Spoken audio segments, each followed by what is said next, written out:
Parfois, il y a des bonnes pratiques d'utilisation de l'intelligence artificielle. Si, pour utiliser l'intelligence artificielle de manière responsable et efficace, et je pense que les évaluateurs utilisent notamment dans ce sens-là, certaines bonnes pratiques sont essentielles.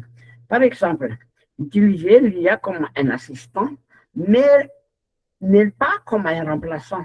Comme j'ai parlé tout au début, l'IA ne remplace pas l'être humain, mais c'est comme un assistant. Ça, c'est le premier point qu'il faut prendre toujours en considération.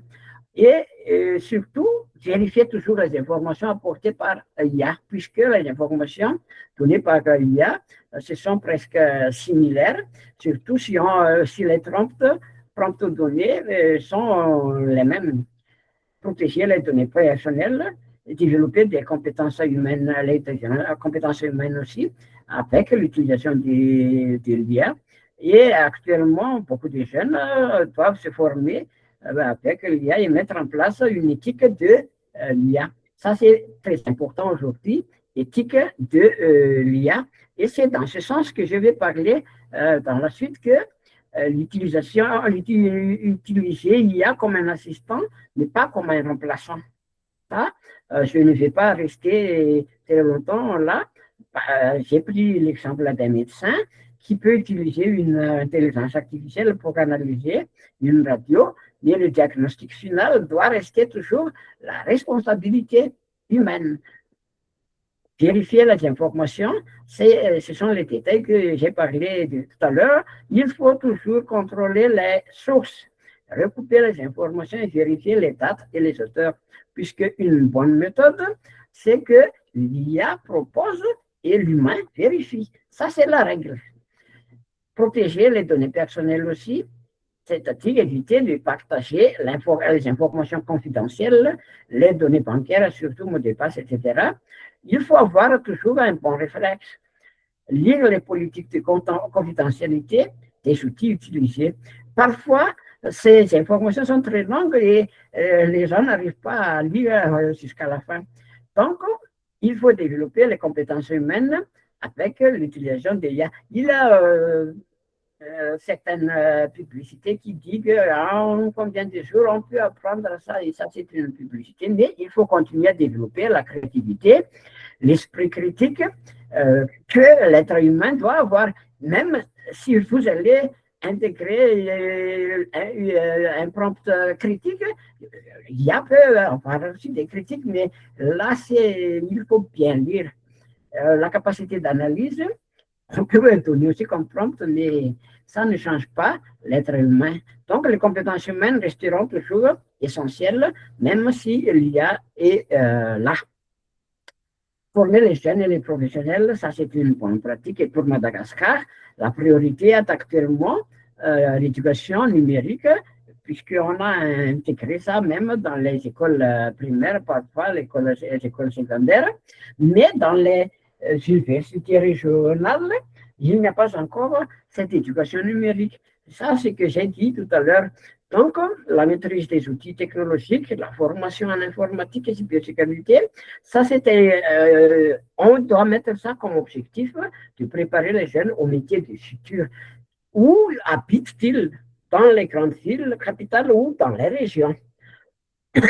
On veut utiliser l'intelligence artificielle adaptée au contexte local.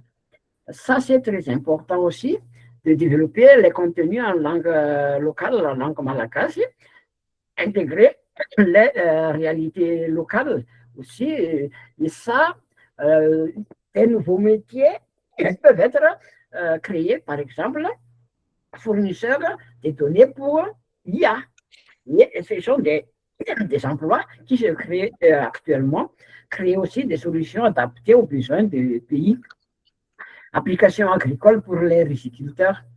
On peut faire ça et parfois, les gens qui regardent les avancées technologiques de la Chine, par exemple, on peut voir que, oh, quel avancement technologique, mais nous ne savons pas si c'est vraiment des réalités ou avec l'appui des IA. il faut réfléchir un peu. Et certaines personnes peuvent déjà distinguer c'est l'IA ou la réalité. La météo locale, la gestion des cultures.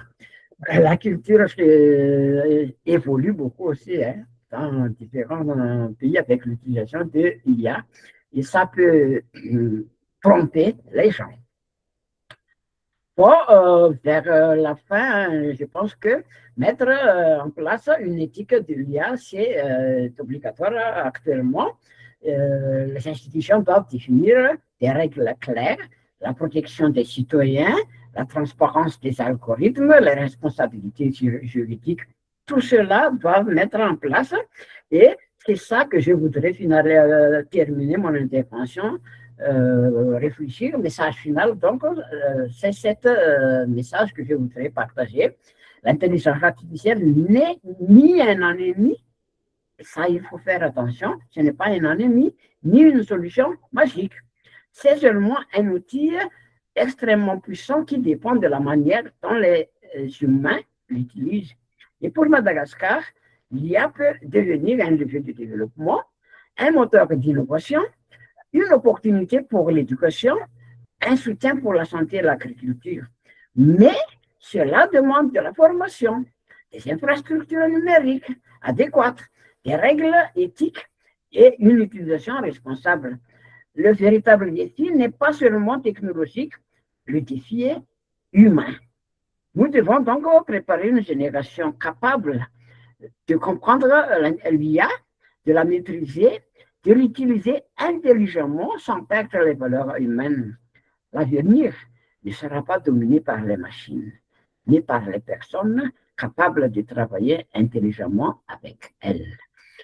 Donc, l'intelligence artificielle peut accélérer le progrès, mais seule l'intelligence humaine peut lui donner une direction juste et éthique. Merci de votre attention. Merci, Monsieur Andrien Penou, et merci aux 3 intervenants pour ces présentations riches. Et il y a déjà des questions dans le chat.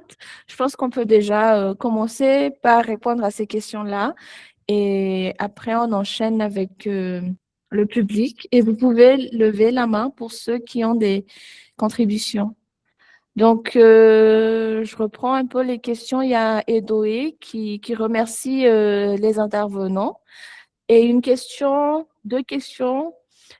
Première question pour Nirine sur la vérification en fait de la traduction que tu as fait à travers ChatGPT. Donc, comment avez-vous vérifié que la traduction des transcripts qui étaient en langue locale de Burundi a été